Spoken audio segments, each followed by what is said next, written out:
¿Por qué cada vez que imprimen más dinero, los ricos se hacen más ricos y usted siente que su bolsillo se vacía? No es casualidad, es un efecto estudiado hace más de 300 años y que sigue gobernando el mundo hoy. Se llama efecto Cantillón. En términos simples, cuando se crea dinero nuevo, no llega a todos por igual. Primero lo reciben los bancos, las grandes corporaciones y los gobiernos. Y solo después, con retraso, llega el ciudadano común.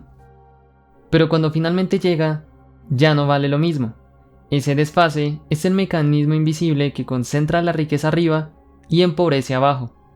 Y es tan poderoso que ha moldeado revoluciones, colapsos económicos y crisis que cambiaron la historia. Pero aquí está la pregunta clave. Si este efecto ha sido conocido durante siglos, ¿por qué seguimos atrapados en él? ¿Y qué tiene que ver Bitcoin con todo esto? El efecto Cantillón recibe su nombre de Richard Cantillon, un economista irlandés del siglo XVIII. Fue el primero en describir cómo la creación de dinero no es neutral. Quien recibe primero el dinero recién emitido puede gastar antes de que los precios suban. Quien lo recibe de último paga la cuenta. Piense en un ejemplo sencillo. Imaginemos que el Banco Central imprime miles de millones y los inyecta al sistema financiero. Los primeros receptores, grandes bancos y fondos de inversión, usan ese dinero para comprar activos, acciones, bienes raíces, materias primas. Como tienen acceso al dinero fresco, pueden adquirir esos activos a precios bajos. Con el tiempo, esa liquidez se filtra a la economía real. Los precios de los activos ya subieron. Los productos básicos empiezan a encarecerse. Y cuando el dinero llega finalmente a la mayoría de la población, ya no compra lo mismo.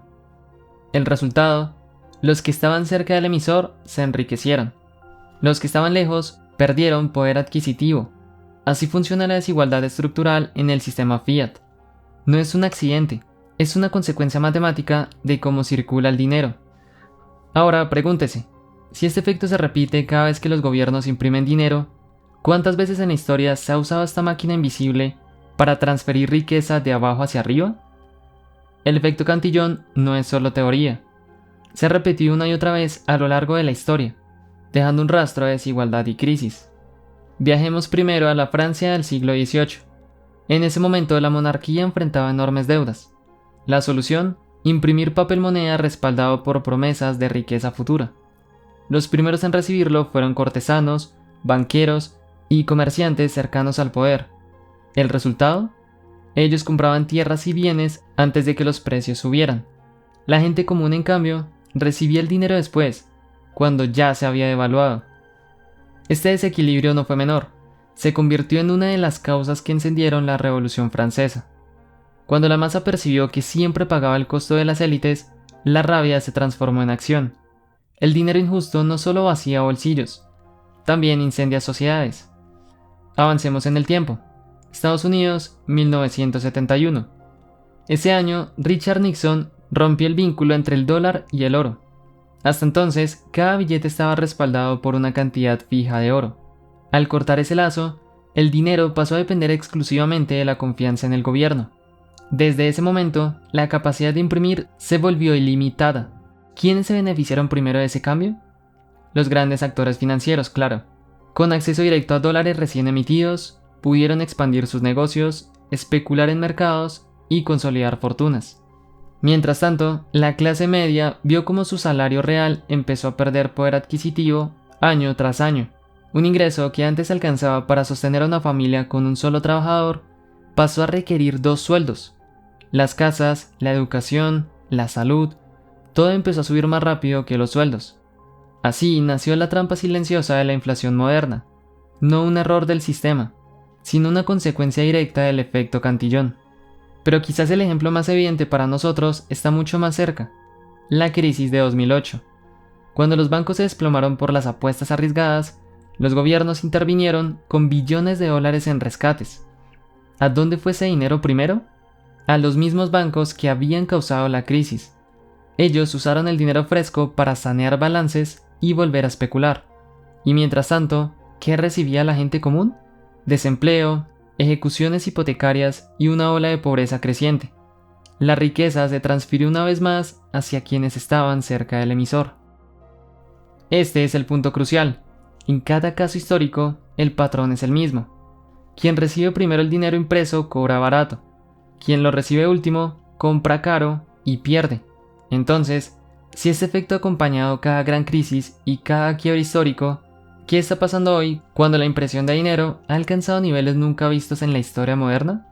Con la Revolución Francesa vimos la semilla de la rabia social. Con 1971 entendimos cómo la clase media empezó a erosionarse. Con 2008 vimos un sistema premiando a los culpables y castigando a las víctimas. Y ahora entramos a la parte más incómoda, la era de la impresión ilimitada que vivimos hoy. Una era donde el efecto Cantillon ya no es un fenómeno esporádico, sino el mecanismo permanente que explica la desigualdad moderna. Lo vimos en la Revolución Francesa, lo vimos en 1971, lo vimos en 2008. Pero lo más inquietante es esto. Hoy seguimos atrapados en el mismo efecto, solo que multiplicado por 1000. Tras la crisis financiera de 2008, los bancos centrales de todo el mundo adoptaron una política que parecía técnica, pero que cambió todo: la llamada expansión cuantitativa o quantitative easing. En términos simples, imprimir dinero a gran escala y usarlo para comprar activos financieros. ¿Quiénes fueron los primeros receptores de ese dinero fresco? Los grandes bancos y fondos de inversión. Ellos lo usaron para inflar los precios de acciones, bonos y bienes raíces. El mercado bursátil vivió una década de crecimiento casi ininterrumpido. ¿Y qué recibió la población común? Salarios estancados y un costo de vida que no dejaba de subir.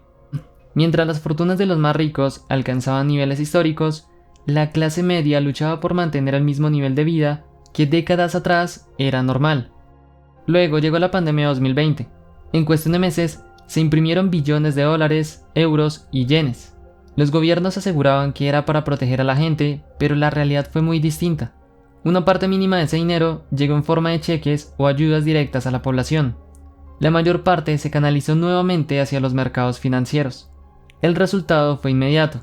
Los precios de las acciones se dispararon, los bienes raíces se encarecieron aún más, y la inflación alcanzó niveles que no se habían visto en décadas.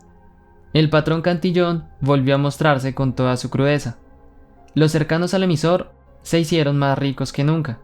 Los lejanos, es decir, la mayoría, pagaron la factura en forma de pérdida de poder adquisitivo. Mire lo que pasó en Estados Unidos. En 2020, la Reserva Federal imprimió más dólares que en toda la historia combinada del país. El 1% más rico acumuló fortunas récord. Mientras tanto, millones de familias enfrentaron precios más altos en alimentos, energía, vivienda y salud. Y no fue un fenómeno aislado. Europa, Japón, América Latina, todos replicaron la misma receta. El dinero nuevo alimentó burbujas en los mercados, mientras la gente común veía cómo su salario se evaporaba en el supermercado. El efecto Cantillon dejó de ser una teoría académica. Hoy es la explicación más clara de por qué la desigualdad se ha disparado a niveles insostenibles. Y aquí surge la pregunta que duele. ¿Y si este efecto no fuera solo un accidente colateral, sino el motor oculto que sostiene el sistema financiero moderno? ¿Y si la desigualdad no es un fallo, sino una característica diseñada? Lo que antes era una teoría escrita en los libros de un economista irlandés, hoy es el mecanismo por el cual los gobiernos y bancos centrales transfieren riqueza cada vez que supuestamente salvan a la economía. Y si entendemos esto, se hace inevitable la siguiente pregunta. ¿Existe una salida real al ciclo infinito de impresión, inflación y desigualdad? Hemos visto cómo el efecto Cantillon explica la desigualdad en cada etapa de la historia, y hemos visto cómo hoy se multiplica con la impresión masiva de dinero. Pero aquí aparece un giro inesperado, la irrupción de un nuevo actor que no existía antes. Ese actor se llama Bitcoin. Para entender su origen hay que situarse en el año 2008. Los mercados colapsaban, los bancos quebraban y los gobiernos respondían como siempre, imprimiendo dinero y rescatando a las instituciones que habían provocado el desastre. Y fue justo en ese momento cuando apareció un documento firmado con un nombre enigmático, Satoshi Nakamoto. Ese documento era el white paper de Bitcoin, publicado en octubre de 2008. Un diseño técnico, pero también un manifiesto contra el sistema financiero injusto. El bloque génesis de Bitcoin, la primera transacción minada, incluía un mensaje oculto en su código: Chancellor Unbringing of Second Bailout for Banks. En español, el canciller al borde del segundo rescate bancario. Esa línea era mucho más que una marca de tiempo. Era una declaración política. un recordatorio de que el sistema basado en rescates e impresión desmedida estaba podrido en su núcleo, y que Bitcoin nacía como una alternativa. ¿En qué sentido es Bitcoin la respuesta al efecto Cantillon? 1. Oferta limitada. Solo existirán 21 millones de Bitcoin. Nadie puede imprimir más, ni siquiera los gobiernos más poderosos. Esto elimina el privilegio de los emisores de crear dinero de la nada. 2. Acceso neutral. En Bitcoin nadie recibe primero el dinero recién creado por conexiones políticas o bancarias. Los nuevos Bitcoin se generan de manera predecible y transparente a través de la minería. Cualquiera con los recursos técnicos puede participar. 3. Transparencia total. Todas las transacciones son públicas en la cadena de bloques. No hay lugar para rescates ocultos ni privilegios invisibles. 4. Resistencia a la censura. Mientras el dinero fiat puede ser congelado o manipulado, Bitcoin se transfiere en pares sin intermediarios. No depende de la proximidad al poder, sino de un consenso global. En otras palabras, Bitcoin es el antídoto del efecto Cantillon. Un sistema donde el acceso es igualitario y donde la inflación programada es conocida de antemano. Nadie recibe ventajas por estar cerca del emisor, porque no hay un emisor central. Este cambio parece técnico, pero en realidad es político, social y económico al mismo tiempo. Por primera vez en siglos, existe un dinero que no discrimina por jerarquía, poder o conexiones. Piense en lo que esto significa para una familia promedio. En el sistema fiat, cada vez que se imprime dinero, su salario pierde valor aunque usted no haga nada mal. En Bitcoin, al tener una cantidad fija y predecible, la dilución no ocurre. El esfuerzo de quien ahorra en Bitcoin no se erosiona por decisiones arbitrarias de burócratas o banqueros. O imagine una empresa pequeña en un país inflacionario. En el sistema actual, siempre pierde frente a las grandes corporaciones que acceden primero al crédito barato. Con Bitcoin, esa desventaja estructural desaparece. Ambos acceden a la misma red con las mismas reglas. A nivel global, los países que históricamente han estado en periferia del poder adquisitivo, América Latina, África, Asia emergente, ahora tienen la posibilidad de participar de la igualdad de condiciones en un sistema monetario abierto. Pero aquí surge una pregunta aún más grande. Si Bitcoin rompe el ciclo Cantillon y ofrece reglas iguales para todos, ¿qué pasará cuando individuos, empresas e incluso gobiernos empiecen a adoptarlo en serio? La respuesta es que estamos ante un cambio de paradigma. Por siglos, la proximidad del poder determinó quién prosperaba y quién quedaba relegado. Bitcoin corta ese vínculo. En un futuro dominado por esa lógica, la riqueza no se concentrará en los primeros receptores de dinero nuevo, porque ya no habrá receptores privilegiados. La riqueza dependerá de algo más justo, la capacidad de aportar valor y de ahorrar en un activo que no se devalúa arbitrariamente. Esta es la razón por la que cada vez más voces, donde economistas hasta inversionistas institucionales, empiezan a mirar Bitcoin no como una moda, sino como una necesidad. Bitcoin no nació por accidente, nació como respuesta a la injusticia del sistema fiat, nació como el primer dinero diseñado para evitar que se repita el efecto Cantillon. Y aquí es donde volvemos a la pregunta inicial. ¿Seguiremos atrapados en un juego que siempre beneficia a los mismos o empezaremos a jugar con reglas nuevas? Ya entendimos que el efecto Cantillon no es solo una teoría, es la explicación invisible detrás de siglos de desigualdad, crisis y transferencias de riqueza hacia los mismos de siempre. Y vimos cómo Bitcoin surge como una alternativa directa, un mecanismo que rompe ese ciclo. Pero la pregunta más importante todavía está en el aire. ¿Qué sucede cuando ese descubrimiento empieza a expandirse masivamente? Imagine primero a nivel individual. Cada persona quien tiene el efecto Cantillon comprende que ahorrar en dinero fiat es jugar un juego manipulado desde el inicio. El trabajador que recibe su salario de último siempre pierde. El ahorrador disciplinado que guarda en moneda local siempre pierde. El pensionado que confía en que su retiro será suficiente también pierde. Y aquí aparece un cambio radical. Quien decide ahorrar en Bitcoin se sale de este juego. Ya no depende de cuánto desean imprimir los bancos centrales. Ya no queda relegado al rol de receptor tardío del dinero. Se convierte en parte de un sistema donde las reglas son iguales para todos. Este salto, aunque individual, es revolucionario. Es el primer paso para que millones de personas dejen de ser víctimas silenciosas de un mecanismo que nunca eligieron. Ahora, imagine el nivel empresarial. Una compañía que guarda su liquidez en efectivo está expuesta a que cada impresión masiva reduzca el valor de sus reservas. Lo vimos en los últimos años.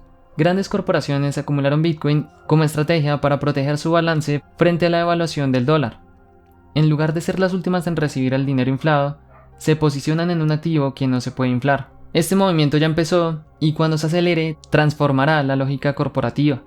No se tratará de quién tiene acceso privilegiado al crédito barato, sino de quién protege mejor el valor de sus reservas en un activo incorruptible. Y en el nivel más alto, imagina a los gobiernos. Por siglos, el privilegio de emitir moneda definió el poder geopolítico.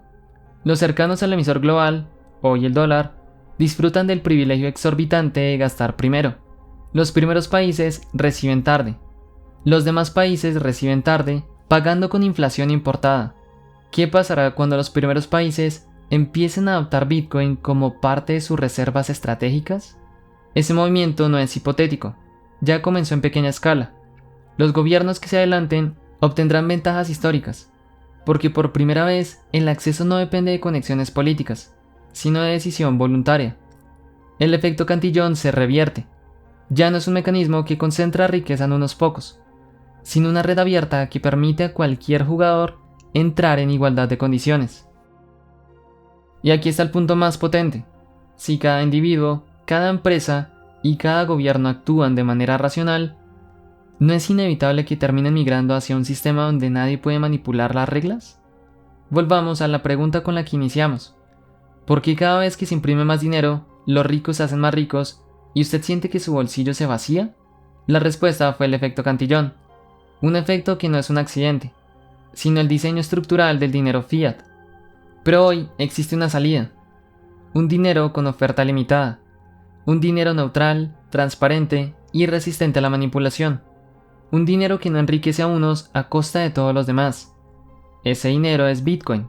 Y aquí está la reflexión final. La historia nos muestra que los pueblos, tarde o temprano, se cansan de la injusticia. La Revolución Francesa fue un ejemplo. El abandono del oro en 1971 marcó otro. Los rescates de 2008 y la impresión masiva de 2020 fueron recordatorios brutales. Pero esta vez hay una diferencia. Por primera vez existe una herramienta para escapar del ciclo. No una protesta en las calles. No una reforma parcial que tarde o temprano será corrompida. Sino un sistema que no puede ser manipulado desde arriba. Bitcoin es ese sistema.